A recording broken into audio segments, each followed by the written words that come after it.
lucky in that I was the youngest of 5, so by the time I came along, there was kind of 3 others anyway playing in the house, you know. So my parents didn't play music, but my mother taught in Park Primary School, and a music teacher came to the school. His name is Martin Donoghue from Ballindoyle. Oh, yeah.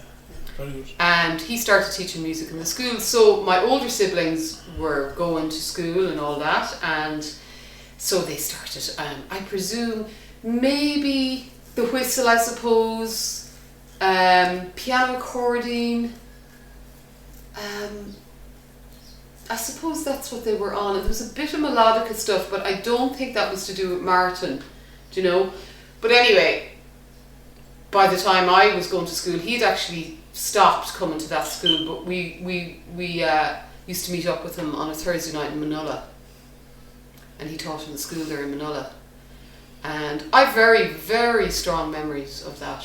And you know, he's responsible for a lot of music. Oh, he really, well, we wouldn't be playing music without them, undoubtedly. We would. It just, maybe by the time it crossed our path, it might have been even too late, you know, in terms of we might have been gotten into something else, or might have been teenagers, or I certainly don't know how we would have, because there was no one around here locally, like in the village, or there was no kind of man down the road kind of thing playing, or there was no woman that you knew who taught music, or there's none of that around here when I was growing And up. would there be any history in the family of someone that would have played? Or No, nothing. On either side. Wow. But I suppose that might have been opportunity, lack of opportunity. Now I know there was music in families and all that, but there was no instruments in my father's house or in my mother's house. I think my grandfather had a fiddle, but I don't think he really played it. And what instilled the interest for your parents to say, we'll go off to Manila and put these kids into they were just, they thought it was important. They thought it was important.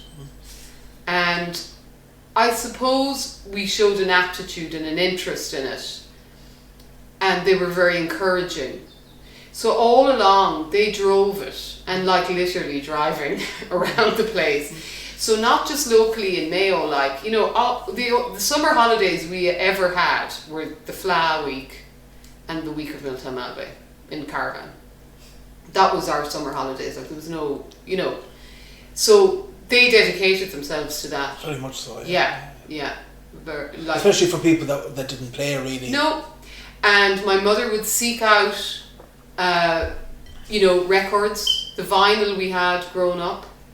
She would have figured out, you know, who you should be listening to. When we came home from school, we went to school with her, like. We come home from school, we'd be having a snack, she'd have a tape of, like, Shannon singing on. Like, Shus Flahaney, Maura Anya Ní Donacha. Who else did we listen to? A lot of the Connemara singers. Daryl Cohan or something. Yeah, absolutely. Yeah. That was a kind of a soundtrack, you know. And had she Irish? She had Irish. Oh, She okay. was a school teacher. Okay, so. Not from the Chong, not from birth, but yeah. And I remember learning those songs with her, and she'd translate the words for me. I used to sing Tanya Shadurcha, Dona Log, those kind of songs as a child. And I've said this before, it was kind of, the meanings of the songs took on this kind of fascination for me, because they were kind of like fairy tales, even though the subject matter was dreadfully sad. Or like Queen and the Three Wira, you know, the three Marys on the cross, or at the foot of the cross.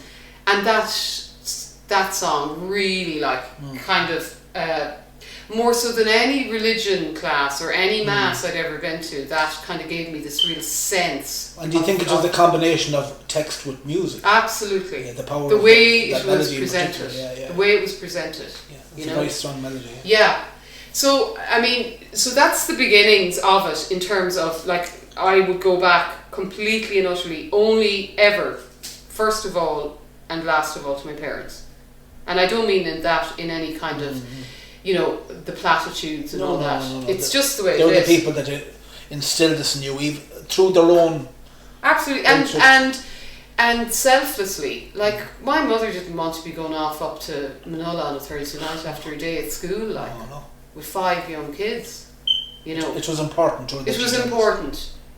And then Martin was great, and he also, because we were interested in music and all of that, he opened up a whole other world to us then. He had his centre in Ballantyne, which he started, the Disabled Drivers Association and all of that. And he used to run musical events there, and he would get, like I remember going up there one time and there was a lecturer in Irish from the university in Galway who came down and did a big lecture on piano singing. There was all sorts of things like that dotted through that he instigated, and you know, yeah. So I suppose there was a lot of like everybody has a different route and a different road, but there was a lot of exposure to things that you kind of got them when you were young, but you couldn't really embrace them till you were older. But the fact about you couldn't understand fully what they were, but what you did get was the knowledge that it was there, and also you got your child, your young person's kind of engagement with it, which is just to kind of... It's lovely to look at it, yeah. The young person's viewpoint. Yeah, but it's lifelong, as you know. You continue to learn in different ways, you know, as you interact. But my parents and Martin Donoghue were the first, and of course, just as a family living, we grew up just across the road. So we were quite isolated because there were not very many other children living in the area at the time. So there'd be even, how many families would be like in this? Well, you see, only about 5 houses in the immediate village. So the kids were either way younger than us or much older than us. And there's a local school, but we didn't go to that because we went to the school in Park with my mother. So we had a disconnect there, which in retrospect means that we spent all our time together playing music. Yeah. You know, so we had a little bubble. I think in retrospect. But there was no one else in this village playing music that you would have hung on met over time? Or No, okay. No. But I do know the woman who used to live in the house that myself and Donal and the kids live in now, in the front part of that house, when my mother was married first and came to live here with my dad, and they lived across the road, the woman in that house, Mhaigh, used to play the melodeon, and she would sit outside the front door on a Sunday and play. So the house you're in was owned by a woman that played music? Yeah. It's lovely. Yeah. You've gone full circle. Yeah. And then, so what age were you at this stage? Then you learned. This would be like, Martin Donoghue. You know, probably started when I was 5, I'd say, because everyone else was doing it. 6, 8, up to maybe the age of 10 or 11, you know. And during that time then I would have started playing the pipes. So there was a man in Castlebar who wasn't from there, but he lived in Castlebar and he worked in the county council. I think he was an engineer, but he played the uilleann pipes, and his name was Rory Summers, and he'd been in the band General Humbert with John Dunnigan and Shay Kavanagh, and the local, you know, kind of bothy band as such. They were great and we loved them, and so I went to him for piping lessons, and again he opened up a whole other world. You see, a different person with a different, you know, different outlook. Yeah. Like I would go into him, his house was full of music, there was loads and loads of vinyl and a stereo, and the first time I ever listened to music on headphones was in his house, because his kids were in bed, and I'd be the same now in my house, you know. His kids would be in bed, supposedly asleep, but he said, listen to this. I learned an awful lot of technique, you know, because you do, as you do, and I kind of transferred that a lot onto the flute as well. So one sort of kind of influenced the other, you know. And were the pipes there before the flute then? Yeah. Because I play the flute like a piper. Yeah. You know, I do the stretch straight fingers on both hands, you know. I only realised that later, like, you know, you're just doing it. But so that was really big. And then and Rory would as well, we played together as a family, you know, and the group Ceoil, and doing arrangements and stuff. And he'd come out to the house and he'd listen to us and he'd give us suggestions, and he'd say, why don't you try to do this here? Because he'd been in a band, he'd been in General Humbert, and he, you know, and he had that kind of musical mind. He was interested in that kind of group playing and fascinated by this. So that was a big influence as well, and having his kind of mentorship. You know, it was really people like that, like Rory. They were really like quietly influential. You know, they didn't go on about it or anything. No. You know. So after that, then, or not after, these all kind of intersected, I suppose. But we got to know John Hoban, and that's just been a lifelong relationship, musically, personally, and with all the family, you know. But John, my memories of John would be he taught myself and Ger and my sister Breda mostly, and a lot of me and Ger. And again, it was very much transmission, oral transmission, and a really healthy, lovely respect for musicians and other musicians, and pointing us towards people and to listen to, and saying where he got a tune and all of that. And the other side of that then would have been, we went to music classes with him in Westport on a Friday evening. Again, my mother would go pick us up from school. I suppose I was still in primary school, but maybe Ger and Breda were in secondary school. We'd go over to the parish centre in Westport, and we'd have the class with them or whatever, and that would be great. That was a weekly thing. And sometimes in the Central Hotel. I seem to remember being in the Central as well, where the Wyatt is now. And that was, you know, you kind of interact with other people as well. I suppose through John Hoban I got to know a lot of musicians, you know. Like I would have met Julie Langan, well, a bit through Rory Summers, because her brother was going to him for piping. All right. Plather. Yeah. But Julie was quite plugged in to that whole Westport, Newport, all that scene. And the other thing, I suppose, that was a really key event was when I was about 11 or 12, around that time John had his the residency in Curran House. And we used to go down there and play sessions in the pub and play for the residents who were kind of on retreat, you know. And eventually I started staying there. I was only 12, and I'd help out with the meals, and we'd do a bit Irish with these exotic creators from America and France and wherever. And then we do a bit of dancing in the afternoon, and we'd play music for that, and then we'd play in the sessions in the pubs. Yeah, in the pub, you know, that was attached to the house. Yeah. And I had a great time. It was just a total musical, magical discovery. Totally safe, totally looked after. And what I remember an awful lot about that was John's playing and singing. And I learned all of the Bob Dylan songs I knew. I never heard Bob Dylan singing them.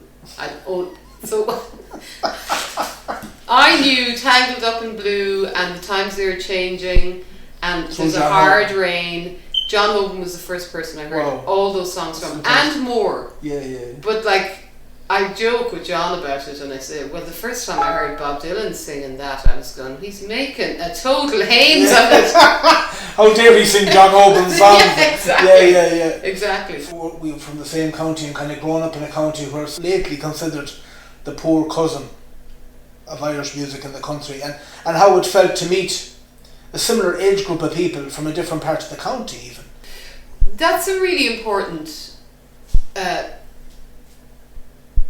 factor when you're a child and playing music, is the other people you see and you hear. And you might recognise this, and I ask kids who I teach, teenagers, do you have friends who play music other than, you know, people you meet? Like, do you know your friends in school? Do they play music? No. So the people you hang out with a lot, they don't play music? No, they don't. Do they know anything about traditional music? No. Do you talk to them about traditional music? No. And that was exactly how it was for me. And I don't mean it in the way that you might be laughed at, because that did happen, and people's lack of understanding of traditional music was was embedded in this idea of poverty and backwardness and this kind of thing when I was growing up, and they were embarrassed of their own culture. I felt, you know, I don't mean like in a general way, but I just mean in the community, you know, people who weren't involved. So I felt the people who were involved in traditional music inhabited this kind of parallel universe, really. Was it kind of nearly embarrassed to say that you were playing music in Mayo? Maybe. I never felt that way. Okay. I was so kind of obsessed with it in a way. Right, Yeah. But I was aware of it. Mm. And I'd see people, if somebody started up a song in Irish, a Shannon song or something like that, they'd be giggling and, you know, nervously, like not comfortable with it, you know. I saw that a lot. But I also saw that the people that you played music with, there was a kind of a mutual understanding, you know. And I think that's really, really important. I do think that because Mayo has been emptied out countless times, including of late, I mean, since 2008, yet again. And I do think we lost a lot of our music to England and to America, and a lot of the time it never came back to Mayo. So emigration done an awful lot of damage when it comes to well, I think so, yeah. Getting rid of some of our exponents. Yeah. Having said that, we may never have heard of McFadden if he hadn't been, you know, listened to by O'Neill. Or, you know, other musicians who were recorded because they were in America. They wouldn't have been recorded here. Their legacy is because they left. Nobody was recording them. Nobody was recording them, yeah. So, and we were importing that stuff from New York. We were. It also had the rubber stamp of acceptance. You know, it was. They loved it over in America. Sure, it must be great. It must be great. Yeah. Which still exists. In this country. Well, we do. We kind of, if somebody goes abroad and studies or gets, you know, does an international exhibition or something, you know, it does add kudos to their CV.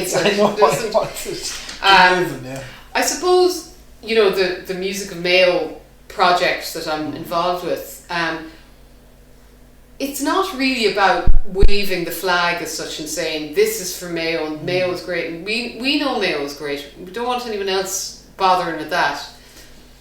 But what it is, I suppose, would be to gather things so that people, and to make those things accessible in very many different ways so that people can come and pick what they want, but at least it's there for them to see.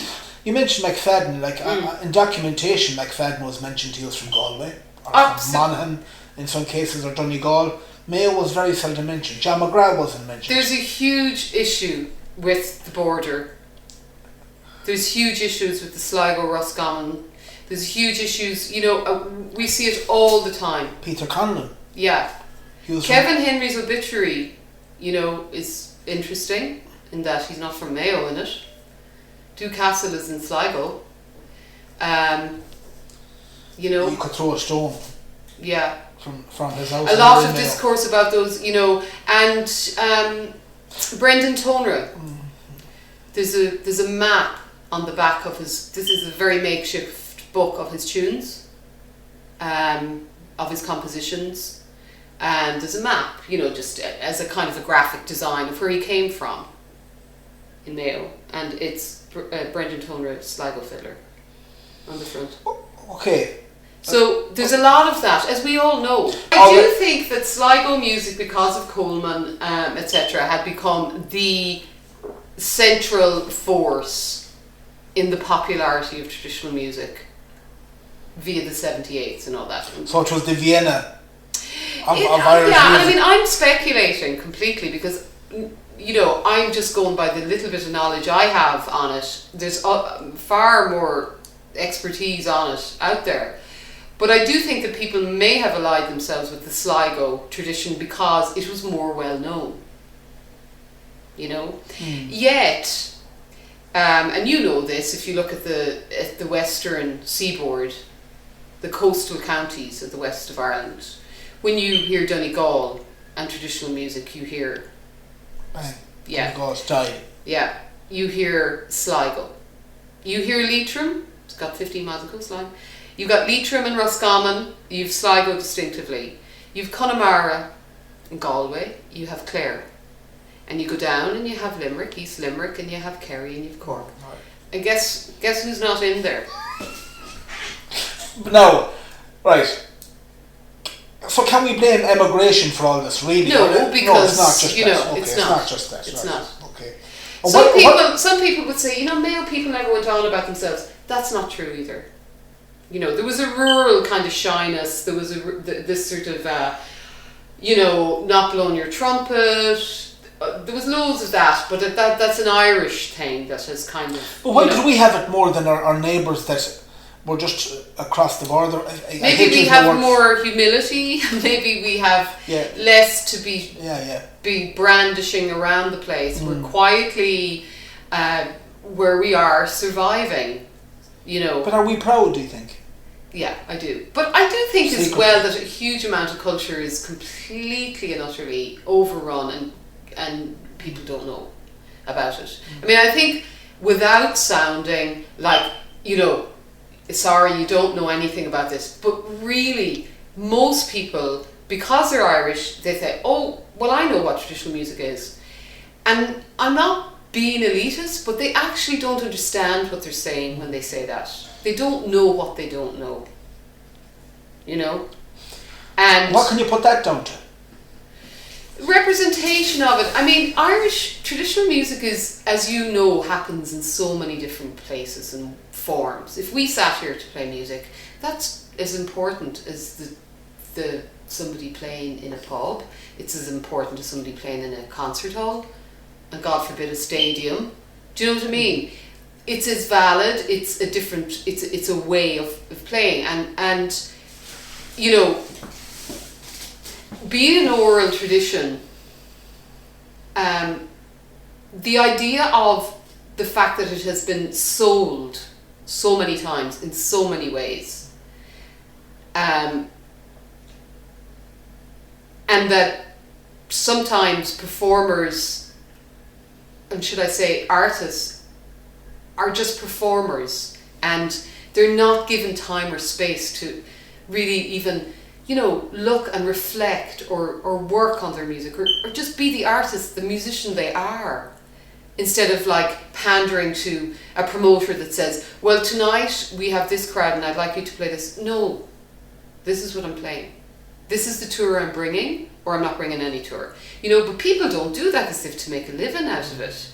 But there's a lot of erosion and there's a lot of burnout, and I do feel that it's really time for the artists themselves, the traditional artists, to be given space to be who they are and not some pony act. But I actually hope that people are able to take that time because it's a very worrying time. It's a very, for people who perform for a living, and basically, yourself, the year is divided up into this month here, that month there, then you get a 3-week tour wherever, then you have your summer schools if you do them, then there's maybe a couple of winter schools, a couple of, so it's all kind of supplemented. All that's gone. That's not happening. So that's literally the rug pulled out. I know musicians who aren't playing a note, but I also know musicians who are slowly kind of just, I'm going to play music today, and you know what? I'm not playing it for anybody. I'm just playing music. For me. Yeah. And I think that would be really good. For people to listen to themselves and not to play because they're playing for... They're performing. They're performing. And I think it's important. I think that's really important for people. But a part of that, of course, is we don't have the society that gives us that luxury in a way. For instance, what's very evident during this time is how, I hate to say this, but how little support on a fiscal level or on a national level, on a government level, if you want, how very little support or how very little understanding, respect in some cases, maybe that's a hard word, that the artist on a local or a national level is given by the powers that be. And that makes things even more frightening for the artist that was used to getting on a plane and going to Germany to make a living. The artist who'd get on a plane with the politician to go to St. Patrick's Day event and go to an embassy in Europe and this is our music, this is our poetry. This has been going on forever. We know it. We know this scale, like. And then the same person has to go home and try to make ends meet for the rest of it. You know what I mean? Like, do you see that? Do you see that changing? The business that is very much part of the music culture. Well, if they don't put more money into the arts, it can't change, and that's just really it. Now, this year it's gone up to 100 million because the government gave an extra 20 to the arts this year to try to pull it out of the drowning by COVID, and that's the first time that it's been above 80 million since 2008. So that's how long it hasn't, you know. And then, pardon the ignorance now, but during them 12 years, has it fluctuated within the realm of 80? It went down to 50. So and it's just crawled back up. Right, okay. Yeah. So it's gone down during that time as well. Well, that's the so-called crash. Okay, yeah. So, I suppose, you know, money to the arts are filtered out in many departments, but a key to that is it goes through the Arts Council. And the Arts Council has divided that among the art forms, and then among each art form then there's, you know, attention to different aspects of it within traditional arts, you know. And there would be more funding if there was more money available, and that's just as simple as it is, you know. And I'm not defending anybody.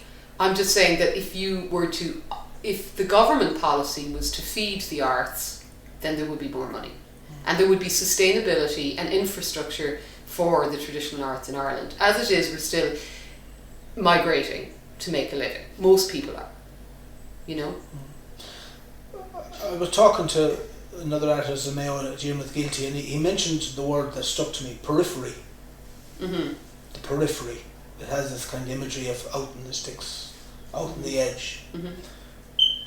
How relevant is that word to this county on a cultural level? Very.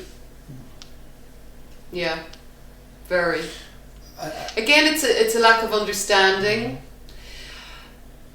and I think that's a very interesting observation by Dermot. I'll give you an example of something I heard now the other day it was on the radio, on mainstream radio, and a writer came on talking about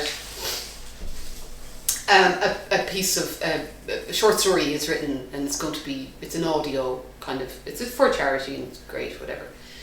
He describes a setting in it where a Sean song is sung, Donald is sung in the story. So the presenter, who's Brendan O'Connor, Saturday morning or whatever, says, "Oh, well, now I know you were saying to your researcher you don't like the music we play in this program, but I don't think we're going to play any Seanos, you know." So firstly, there was this sort of kind of a bit of a laugh and a bit of like, we can't stand Seanos, so that's fine. Go ahead, let me hear what you have to say. So Colin Tobin, you know, the writer, he had Iarla singing Cosio and Tugon in Brooklyn and whatever. So he's placed a traditional song in this particular story or whatever. And he says, "Oh, you know, the last verse of Donal is such a, you know, we all know, you know, you've taken what's before me, you've taken what's behind me, you've taken the east, the west, the sun, and it's my great fear, you've taken God from me." So anyway, they said, "Okay, well, we have the last verse, we play the last verse, you know, just as a kind of an end to the interview. So, but don't be expecting Seanos on this programme. One verse a year is good enough, right?" So I'm in the car with my kids, right, and we're driving up to Ballydubber to a Gaelic match, and they're in the back listening or whatever. So anyway, on comes the last verse of Donal in English with full band accompaniment. And even my 8-year-old said, "Mammy, that's not Seanos." Now, the only thing I can describe from the broadcaster is prejudice with absolutely laced in ignorance. Because he was prejudiced against Seanos and he doesn't even know what it is. And neither did his researcher or his producer. So what they gave us as an example of what they consider Seanos. Of what they hate. What they hate. Is they don't know what they don't know. It's the Yeah, same they thing. don't know what they don't know. So that, you know, and I don't care that they don't know. It doesn't bother me, just don't know, but don't talk about it. And also, if you're a dilettante, you're entitled to your opinion, but don't, but don't do it with authority. No. And so they're the kind of problems I have about Mayo, or about Galway, or about anywhere, about this attitude to traditional music, which is completely founded on prejudice and ignorance. Except when you want to extol a certain thing, and that's okay. So what that does, Dave, is it makes everybody feel completely ignored, anybody who wants to be seen. It reduces the music that we play and love to a tagline, a promotion. Hashtag.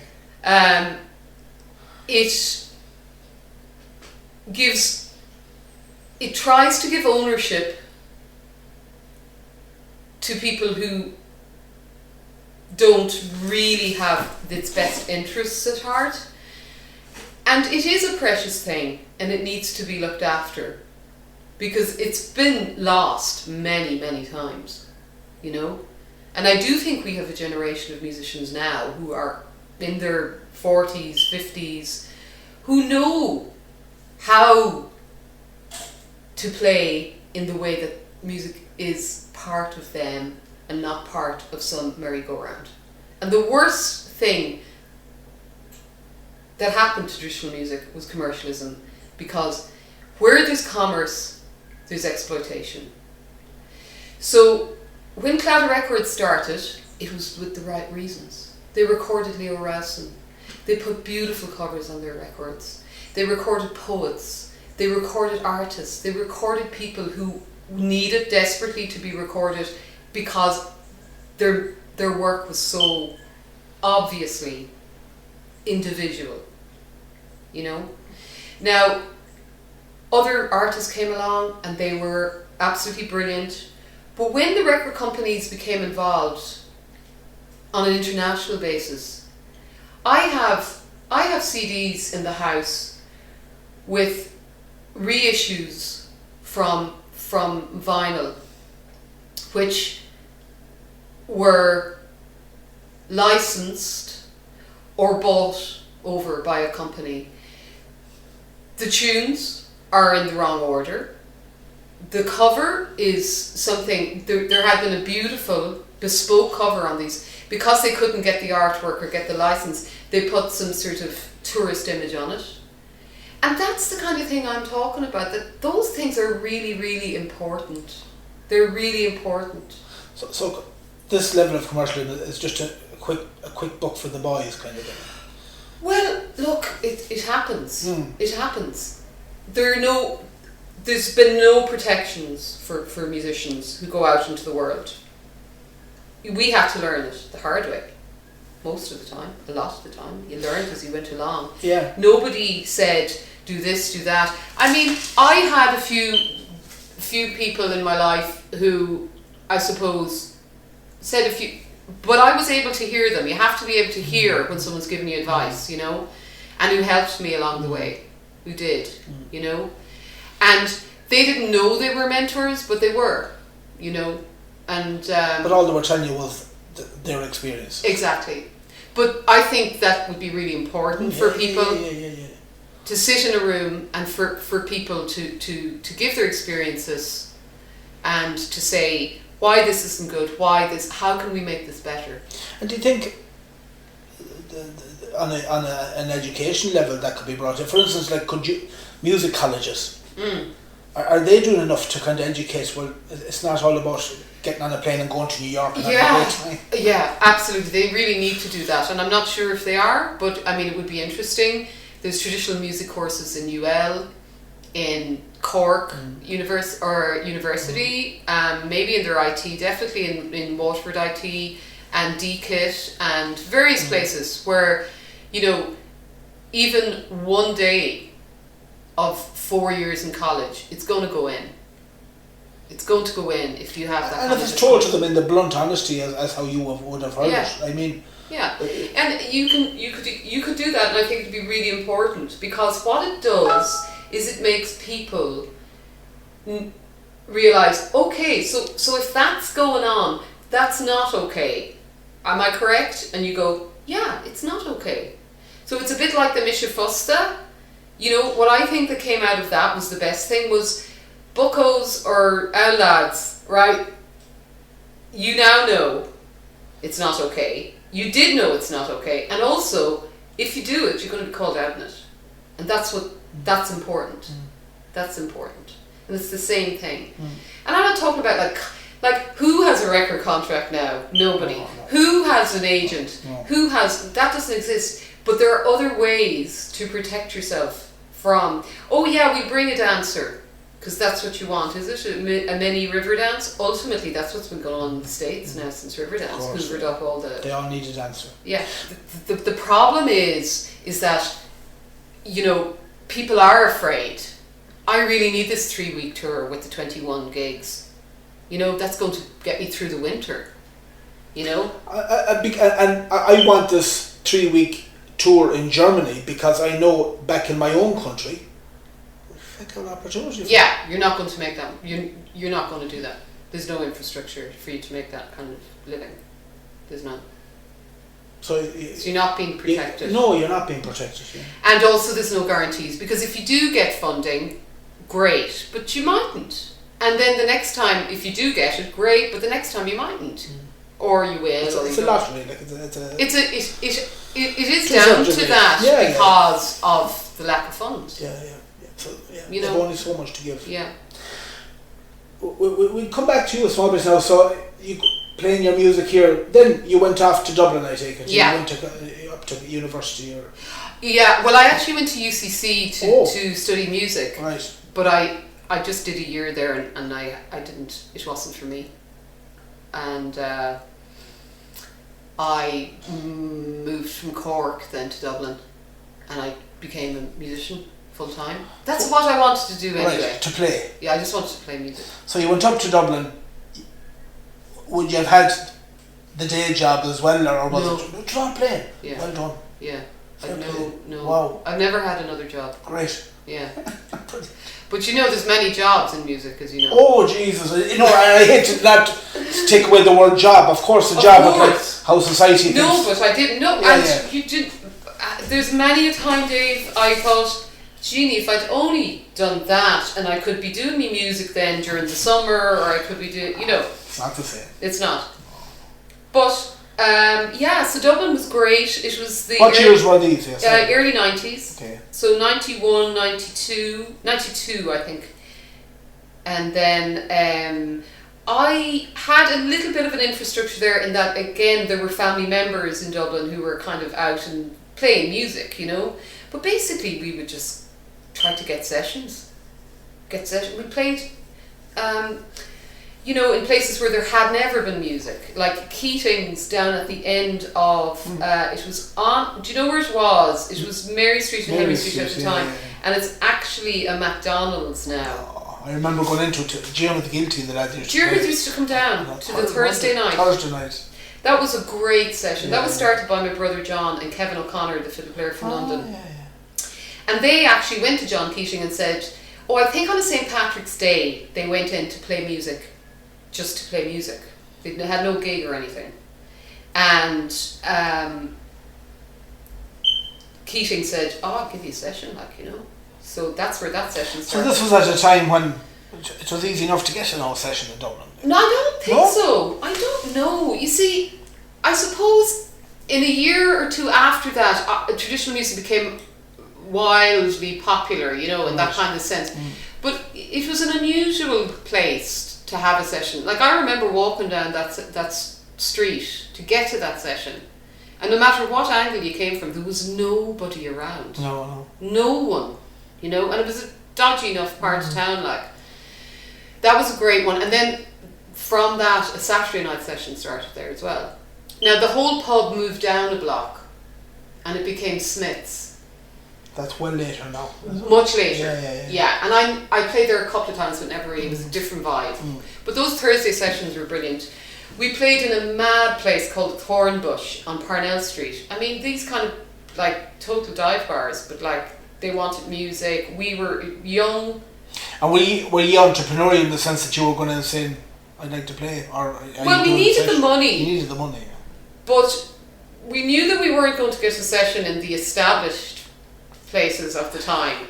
And these established places were there was music happening at the same time, the Hugheses, the Carltons. And eventually, you know, our kind of sessions, you know, people got to know Thursday nights in Keating's is a nice tune, or Friday night in the Thornbush is great, and it goes on long, and they close the doors and the shutters, and there's music till 3 a.m, you know, that kind of vibe. And those, you know, those kind of things, they last for a certain period in people's lives, because, and in the pub life, Keating's changed, the Thornbush changed. So there was all sorts of things. So this would have been myself, family members, Donal, my partner, I'd met him at that stage. And then people used to drop in also, like I remember Kevin Rowsome used to come down, Mick Kinsella. That's how I met fiddle player Steve Larkin, you know. So there was kind of an alternative scene that nobody was shining a light on, and that was fine, but it wasn't kind of in the more established kind of places. And one of the first, we played the first, when Tom Mulligan bought Cobblestones, it was a fairly rough neighbourhood, you know. We were the first to play in there. Yeah. We had a Sunday afternoon session, I think. And was it a pub before he had it? Oh yeah. Was it really? Yeah, I think it was. Or maybe it had been closed and, I think it was, yeah. And he reopened it. But there was a lot of pubs around Smithfield that are all gone now, except the Cobblestones. Like. That's the only pub left, it's all... There was a tune, where else did we used to play? Loads of places, and downtown we'd play, and particularly like in the tourist season, we get gigs in hotels and the Castle Inn and... So was this your main income then? Yeah. Whoa. Yeah. Sessions. Just playing. But with all of that then was the kind of thing of, like myself and Donal especially would be like collecting tunes, and you know, we'd be going up to Donegal and down to Galway, and we'd be, you know, meeting musicians, learning new tunes, and with this idea of like recording music, and you know. So you were thinking of it as definitely as a profession. Professionally. Definitely. And we did loads of demo tapes. Like Donal had a 4-track. All those kind of things, and playing with different people. We played a lot with Kevin O'Connor, great fiddle player from Watford. And I made a record then in 1996. Called Merry Bits of Timber, and that was recorded in Trevor Hutchinson's house, and he was brilliant. And Glasnevin, and he was lovely. He was very generous to us. We did know what we wanted to do, but we didn't know quite how to do it. And he was just patient and generous, and gave of his knowledge as well as engineering it. You know, so that was really good. And when that came out, then that was a kind of, you know, there's your bit of a passport to start getting gigs, and you know, the CD, the recording. Yeah, you have something. This was prior to the as well. I mean, there were a lot of CDs out, but it was kind of one of the, like, there weren't an awful lot of independent CDs. It was before, you know, the way people just make their own CDs now. Of course, that's great, you know. But it was but just before a lot of that happened, you know. And so it was kind of unusual. Was there a record company that, back in the day when there was record companies? There was. It wasn't an established record company, but it was a kind of a want-to-be startup one called Key Records that didn't continue, but they really helped us. Like Mark French was the guy who ran that. You know, who went on to do the musical pub crawl and all that. Do you know that? Yeah, that's him. All right. Yeah, so that was but then the rest is lots of touring, working with different people, you know, that kind of trajectory that, you know, you start playing music and It sounds like a whirlwind of a time. Like you It went to was. Cork, you went to, this is a music college. Jeez, halfway through, it's not for me. Yeah. I really want to play. Go up to another big city, up to Dublin, and throw yourself into it. And it sounds like you threw with your family, with family connections, which in a way, I don't know, did it help or hinder, but like you threw yourself into it. You recorded your album. Was there ever a point where you said you were very aware that this can be a career, or did you think of it that way? Well, I don't know which came first, the kind of, just the given that this is what I'm going to do with my life. Or, I don't think I thought of it like in a career. What I loved about it was just the adventure. So you're doing what you loved. That was first and foremost. Yeah, engaging with music was really important. Really, really important. And and learning tunes and writing tunes and then playing with different people and hearing music. And, so long as you kept the beans on the toast and the rent was made, that was really, you don't really have an awful lot of responsibilities at 23, or you shouldn't. And that's the difference. Yeah. With you see that the freedom of the artist, though it has is that you didn't come out of college and got a job and felt you had to start getting the mortgage immediately. Because you didn't have that facility. Why did to do that? Did it change? Because like the way you described it was my earliest memories of Dublin as well. The couple of years I was there was it was an opportunity to get out of the house. Yeah. First and foremost. Yeah, to go to this new place and to experience what it's like to be with yourself in a way, and then but during that time you start realising, do you know what, I have this to say. So how relevant was it for you to, I'm from Ross, I'm from County Mayo, I'm up in Dublin, and I have actually this to say. And how important was it, and this sounds very cliche, but how important was it for you to say, I'm a musician from County Mayo? Yeah, it was important. It was important, but not maybe in those words. What was important was I was expressing myself in the way I wanted to, and I wasn't under the influence of anybody. Right. Yeah. So pride of place in a way was pride of self. This is where I come from. This is where I come from. Yeah, it's and me. You don't need to know anything else about that now. I just play my music. Yeah. It's hard to know. I certainly know that during that time, I mean, obviously I was completely connected to where I was from and coming back here all the time. Was it easy to come up and down like it is now? Would you have travelled up and down? Train. But would you have done it regularly? Would you have done it as often as people seem to? No, not Was as the commute college. regular? Not like college students. No.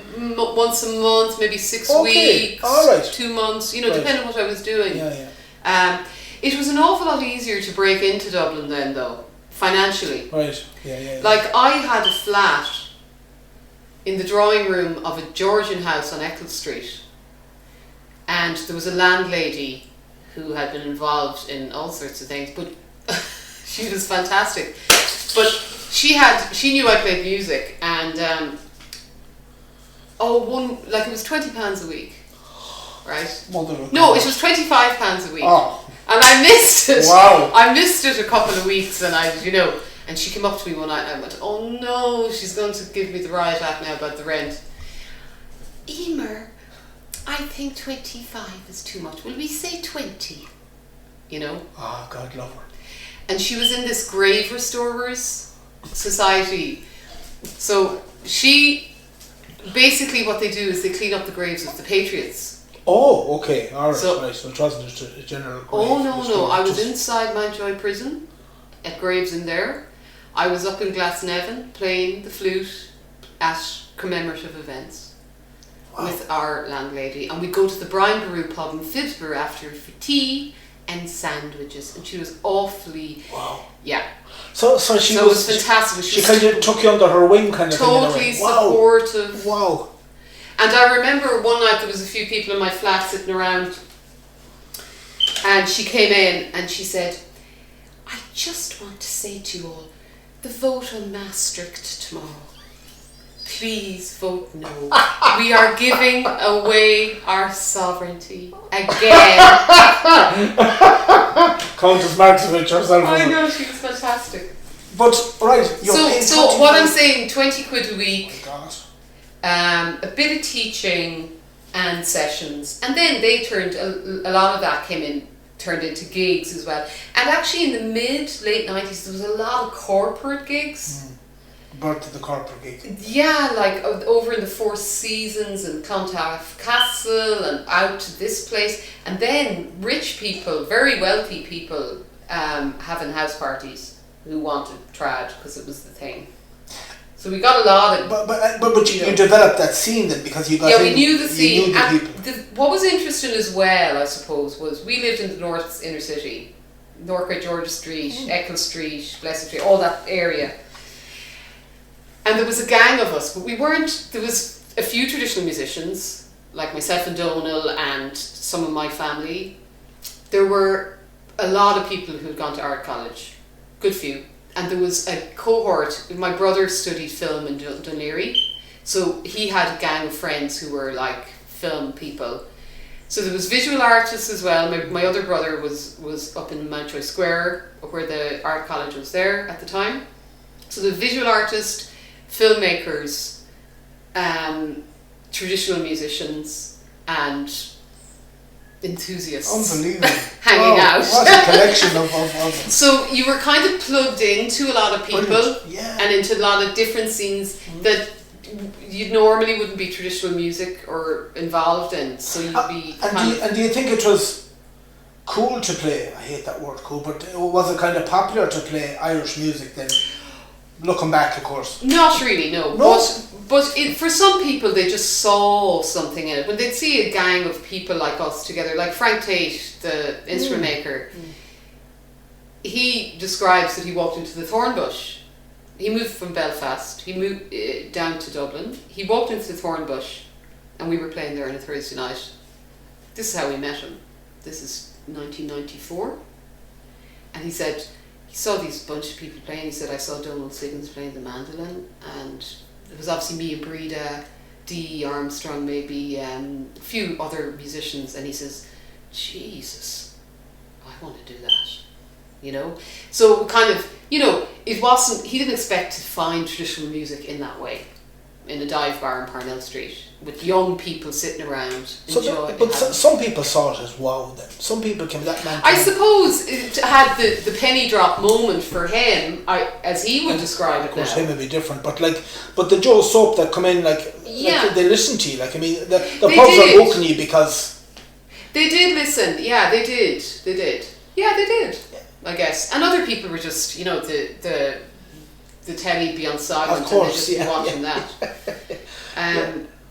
Yeah, I suppose, and we played in this other place in Bagot Street, Maguire's, for a long time, and there was a fish restaurant downstairs, and they used to say, oh, we need you on Wednesday, or we need you Friday, Fantastic. So was it, yeah. We had a nice little kind of gig circuit going, and it changed all the time.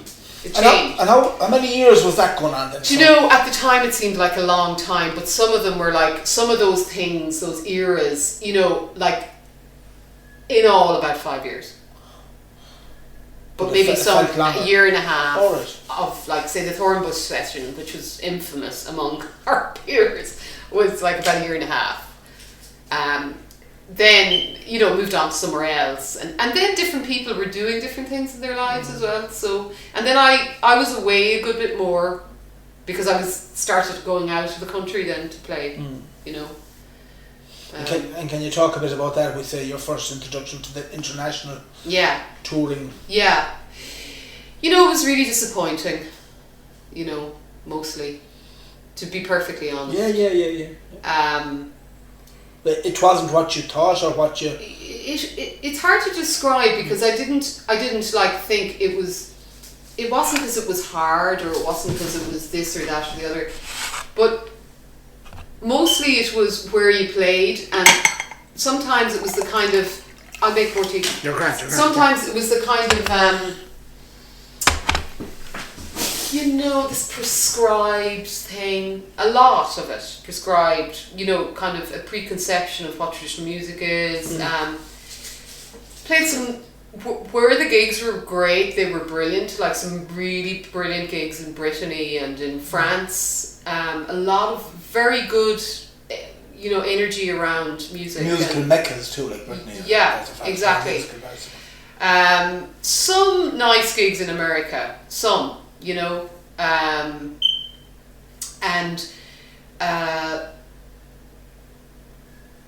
I wouldn't have said, I did, what I liked about playing festivals was hearing other music, but I didn't like playing on big stages. I don't mean like physically didn't like it, I just didn't think that the music I played had, as my friend Jean-Michel in Brittany, has nothing to see with the music I play. Like monitors and over-egged everything. Everything big and booming. Big, like you're not, no matter what you do, we're not a rock band. So... Could that be put down to what you were so used to up to that point? Like playing nice corners? It'd be more so that I didn't want that to be my life. Okay. I just didn't want it. I didn't want to play like that. I didn't want to play music in those circumstances. And I don't mean all touring, but as I'd say a couple of years into it, I kind of said to myself, that's not for me. Not that. I'm not sure what it is I'm going to do, but just I won't be dedicating my life to that. Okay. Okay. So that was very evident to you.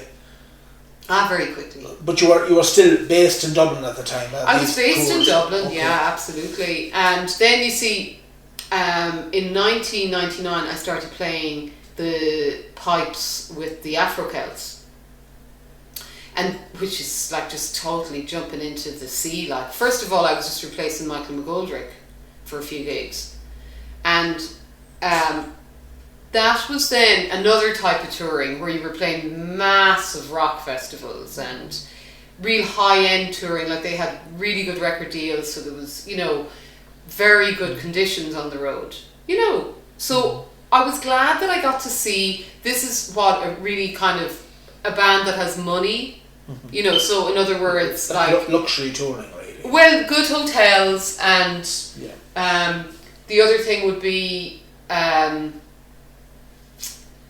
the tour bus in America. Like, you'd have a sleeper bus and that kind of thing, and people would be saying to me, I'd be lucky if I have a seat on the fucking bus, like, coming from a gig in America. You know what I mean? That kind of.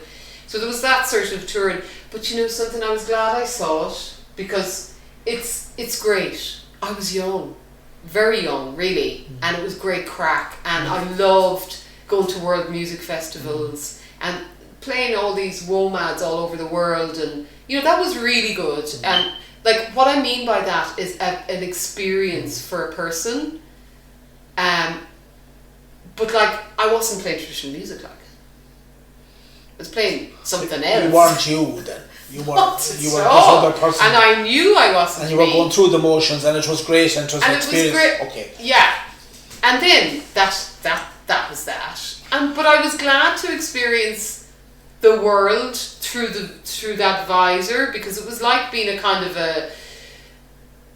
It was like having the opportunity to stand at the side of the stage and watch Blondie do her thing. You know what I mean? Or REM, or, and then, like, the, Theodosi Spasov, the Bulgarian Kaval player, and people like that, and playing jazz, that kind of close up, this is what these guys are doing. This is what this music sounds like to hear. And your introduction to a world music, again, that word, but like a different music, and music from traditional music from other places. From other places. Yeah. And again, being able to see the dilution and the diluted stuff and the real stuff. And I'm not being kind of, it has to be the real deal or it's nothing, but just the kind of the musician who had direct way of playing music from themselves. And was that evident at any time where you saw someone going through the commercialist stuff and the plasticky stuff, but yet you saw something in that person? You saw that fella has it or that lady has it. Oh, completely. There's a naturalness to them. Absolutely. It's they're few and far between, but there's wildflowers. Few and far between, yeah. There's wildflowers. And of course now you have cultivated wildflowers too. In lots of genres. Oh yes, yeah. In lots of genres. Yeah. So it's interesting in its own way. People have to find their path. Like there's no point in sitting down giving out about them or it or whatever. And I wouldn't mean to. I'd be more kind of trying to be instructive. This is my experience and this is what I think. But look at how lucky, in a way, you're after describing how important that is, that you got to see this music through a lot of different viewpoints. Yeah. The nice in the corner from here, the heart, really the real deal, and then playing on rock stages and going through the motions, and then just getting on with the gig and lovely hotel. But beside me on that stage it was Nifali Kouate, who comes from West Africa and plays the kora, and he is a griot. And the griots are responsible for telling the stories of their people from generation to generation. So like what he was doing on stage was about as natural to him as it was for me to be playing riffs, But somehow, I could see, for instance, in Nifali that he was going to be okay. He's going to go right back to sitting with his chorus singing his song, And he had a naturalness about him, but at the and same he didn't want to be a rock star. star. Want to be a rock star. No. That's amazing. Yeah. So you done the rock star thing yourself, and here we are in County Mayo again. When did you come back? 2004.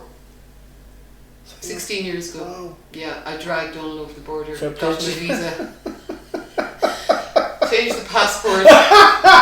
Poor lad, he's never been the same since. He got the blue off the passport and the red and green on it. Lovely. Yeah, well, I suppose Dublin as well, it coincided with the Celtic Tiger, and we'd been through that in Dublin, but, like we weren't old, but we were getting to the point where we could never afford anything in Dublin, so we may as well just try to build a life somewhere else. And music affords you that, because affords the freedom of that freedom to move. Okay, to move, yeah. Because you're not tied to a job, or you're not tied to, and that you can build something somewhere, And in our case, we actually planned, we were looking at moving to Sligo and maybe a little bit outside Sligo, or tentatively moving west, dipping our toe in the water. Sligo, Aristocrat. Well, we were nearly in Mayo. Turncoat, I know. And actually Donald's father comes from Sligo, so maybe there was some... Yeah, there was some connection. Yeah. But was it ever discussed to go up to this part of the country though? Oh yeah, definitely. Yeah. So we came here in 2004 and we've been here since. And then in 2011 we had Saoirse, and then 2014 we had Leithen. So they're both in school in Castlebar and School Raftery, so very embedded in life here and culture. And so you're back home, huh? Oh, totally, yeah. And does it feel like that? The home thing? Yeah, but after all the travelling you've done, after all the experience. I tell you, to be very honest, Dave, even after the kids were born, I still had this kind of, not a feeling that we were ever going to move or anything, but I wasn't comfortable in the kind of artistically. I kind of always sort of still felt that my gigs were, and my work was away from Mayo, that it was out there somewhere. I didn't know where. Was it Dublin? Was it London? Was it America? Was it... And now I know it's not. But did you see yourself as, I have to tour to play music to make a living in this? Not since the kids came along, because with all due respect to people who do it, and I take my hat off to them, I wasn't going to be bringing them with me, and I was not going to be leaving them behind. So that was my explanation to myself. Okay, very good. Yeah. So that solved that. So I suppose for myself and Donal, when the kids came along, we changed the kind of way our outlook on how to make a living. So, and we've been fairly lucky in that and work on it all the time. But still in the sector that means a lot to you. Like Absolutely. you're still involved in culture and art and music. And everything that we do is plugged into that. So you're very fortunate in the sense that you could come down to Mayo and actually keep that going. You can, thanks to the internet though. Yeah, of course. When we moved first, we had dial-up. Till 2010 we had dial-up. Tough. Very. Going into town to upload, download things and all that. So, one day Donal might be doing transcriptions for somebody, or he might be doing a mixing of a record or mastering, or I'll be working, I work for the Arts Council, and that's always been remote. It's all, the advisor role is remote from the Dublin thing. You didn't have to be in Dublin to be. So my relationship with them didn't change because of COVID, because we always had the distance. And the only thing that's changed is that I used to be going to stuff all the time around the country, like festivals that were funded or projects or, but just not this year. And then I teach music. So locally. At home. Like normally I would teach in Castlebar okay. on a Monday evening and Westport on a Tuesday evening. And when COVID came and the initial lockdown, I went back in April and I started doing the lessons online. How'd you find that? It's a challenge. And then I have some one-to-one students and that's worked out really well. But I've kept my classes now. We started up again recently, took a break for the summer, and I've kept my classes really small. And that's the only way it works. If they're bigger than 5, it's too many. I know my students, which is good, and I'm experimenting with getting them to do things. Like I've kids now who have just started secondary school, and I've had them for a long time. We've done a little bit of work on learning by ear in the past, and instead of just giving them notes every week, I'm not doing that. I'm going to give them, like yesterday, we did half of the first part of a tune by ear, and I sent them the full part, a recording, and they have to learn it for next week. And it's that kind of pushing them and experimenting with them. You kind of have to, from my own teaching, I've never given notes, and the first year can be... It's really tough. But I think it stands to them. It stands to you in the Absolutely. long term, and you're giving them something. But they very have natural. the music then inside them. And also when they're learning from you, they're getting everything. It's not just notes on a page. No. They're getting how they have to listen to and you. What's between the notes is important. Absolutely. So that kind of, I suppose to survive as a full-time musician you have to be doing loads of things, and I do loads of things, and you're active, and you have to. But it's good, it's good. If we finish up, because there's one more thing, amazing history, story of your life, what you've been doing. Again, if you had to add anything to what we're just after saying, if you had one more topic to add, what would it be? What would you like to say about... Well, maybe let's focus on here, on the county. Are we doing enough in the county to say, here we are? In lots of ways, yes. I mean, I think there's a lot of things that have happened, even in recent years, that kind of, draws people in to listen to what's going on. I would like to see an alternative for the future of music. I would like an alternative to competitive playing for young people. Competition. An alternative to that. An alternative way of engaging and maintaining that engagement with young people where there isn't a competitive process. As I say, it's how you feel when you're doing it. It's not whether it's good or bad, or whether somebody got first or second or third. That has no place in art. No place in the arts. Do you think that can be taught? That sense of... I do, actually. This is lovely. This is why I'm doing this. I think it can be taught by action. I think it can be taught by the fact that every Sunday they go down and they play together with a bunch of people they really like, and there's a lovely atmosphere. And when they're going there, they're excited. When they come back from it, they feel fulfilled. And they did that every Sunday from the age of 8 to 15, and they'll never forget it. That kind of thing is important. You don't have to be preaching that at them. You need to be showing them But do you think for a while you'll have to bring them by the hand until they can go off on their own and want to go to that? I think it's driven as well by families, because parents have to believe in it, and they have to believe. Story, for instance. Yeah, they have to believe in that's important, and that, you know, we all know there's a lot of, you know, you can technically arrive at a level of musicianship that will be of, you know, certain kind of advantage, maybe, or whatever. But the fact is that to maintain and to connect and to plug in to what's real and what's really important about traditional music in the place you come from means you have to be getting it from there. The well has to be there for you, you know, and you have to see past the competition and the competition tunes. But there's more to it than that. There's more to there always music was. than there always was. But, and I'm not thinking of it like in terms of my own children or in terms of teaching. I'm thinking of it in terms of the ecology of music. And this could be said in any county in Ireland, but for Mayo that would be my hope, that there's a more organic quality to how people engage with music, and that it's not hot housing, you know, and it's not cultivating, you know, this type of person that, like, obviously fair play to people, they get to a very, very high standard, but what I have noticed in adulthood is that they never go past that standard.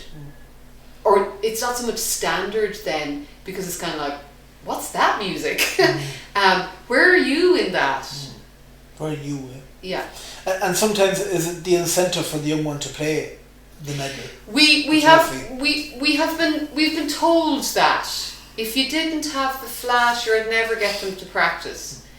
And Cultus, fair play to them, they do what they do. But the fact is that of all the children who do well in the FLA, there are thousands who think that they're not good at music because they didn't win in the FLA. And they give it up. If it's FLA centric. Now I'm the one who wants to get the t-shirt practice printed for every one of, you know, because you have to engage with it. But there are ways that you can encourage people to be around music, to have it as music is a language. It's a language, and you know, people would say, sure, they didn't lick it from the ground. Sure, it's easy for your kids to play. You know what? Play the way they practice. Of all the activities that kids do, and there's a lot of them, the most time people played music was during the lockdown because there was nothing else happening. So the standard, when I started the online classes, the standard of music was going up, and I was going, this is great, because they were at home and they practiced, right? Now kids are awful busy. I've said this to other people as well. The only, like, as most musicians that I know teach, you know, I said the only activity of any of the whole array of things kids do every week, the only one that requires the parent to be disciplined, to tell them that they must practice for 15 minutes every day in order for them to get the taste for it. Because if you do that, they'll grow to love it.